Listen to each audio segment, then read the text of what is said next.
अस्सलाम वालेकुम नाज़रीन, आप देख रहे हैं दी नॉलेज HPS और मैं हूँ राना सईद अहमद। आज हम आपको विज़िट कराते हैं एक सूफ़ी बेर का बाग का, और ये बहुत ही मशहूर है। यहाँ से पूरे पाकिस्तान में डिलीवर किया जाता है, और इसके लिए आज हम स्पेशल हमने इस बाग का विज़िट किया है और इसकी अफादियत के बारे में बात करेंगे, क्योंकि ये ऐसा बेर है जो ना कि सिर्फ पाकिस्तान के अंदर डिलीवर किया जाता है, बल्कि यहाँ से पैक होकर, जैसा कि पूरी दुनिया के अंदर हमारा आम मशहूर है, मुल्तान का आम पूरी दुनिया में मशहूर है, ऐसे ही भिरिया सिटी का ये बेर भी पूरी दुनिया के अंदर मशहूर है। यहाँ से पूरे पाकिस्तान में डिलीवर होता है। पूरे पाकिस्तान में डिलीवर होने के बाद और ये बाहर के मुल्कों में भी इम्पोर्टेड होता है। इसके बारे में मज़ीद हम जानते हैं, बात करते हैं। हाँ जी, अस्सलाम वालेकुम, क्या हाल है जी? ठीक है, खैरियत है। ये आप इस बाग में कितना अरसा से काम कर रहे हैं? तकरीबन 10-12 साल से काम कर 10-12 साल से काम कर रहे हैं। अच्छा जी, ये यहाँ से कितना डिलीवर हो रहा है? यहाँ से कितना जा रहा है? कहाँ कहाँ जा रहा है?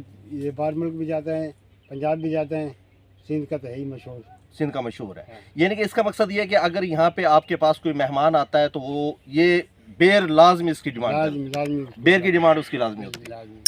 तो ये कराची से इम्पोर्ट होके जाता है? कहाँ से? ये हम भिरिया सिटी से भेजते हैं पूरे मुल्क में।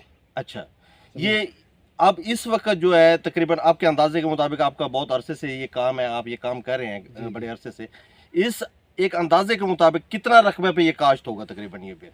ये काफ़ी है तकरीबन, यानी कि 10-20 मुरब्बों के ऊपर काश्त होगा इस वक्त। ये 5 मुरब्बे में है। अच्छा, ये जिस बाग में यानी कि आप काम कर रहे हैं वो तकरीबन 5 मुरब्बे का है। तो ये दोस्तों, ये भाई बता रहे हैं कि ये 10 से 12 साल हो गया है उन्हें इस बाग के अंदर काम करते हुए, और ये तकरीबन जो है ना, ये जिस बाग में हम ठहरे हैं ये तकरीबन कोई 5-6 मुरब्बे के ऊपर ये बाग काश्त है, और ये हज़ारों की तादाद के अंदर ये जो है ना यहाँ पे इस सूफी बेर के नाम से जो है ना हज़ारों की तादाद में जो है ना यहाँ पे पौधे हैं। और यहाँ से जो है ना बड़ी बड़ी गाड़ियाँ और बड़ी बड़ी फर्में लोग आते हैं बाहर से, फिर इसको यहाँ से इंपोर्ट किया जाता है। इंपोर्ट करने के बाद कराची, लाहौर, पेशावर, इस्लामाबाद जाता है, और उसके बाद जो है ना फ़ॉरेन की कंट्री जो है ना दुबई और UK वगैरह में भी इसको भेजा जाता है। ये पाकिस्तान का नाम रोशन करने के लिए सूफी बेर हमने आज आपको इंट्रोड्यूस कराया। अस्सलाम वालेकुम।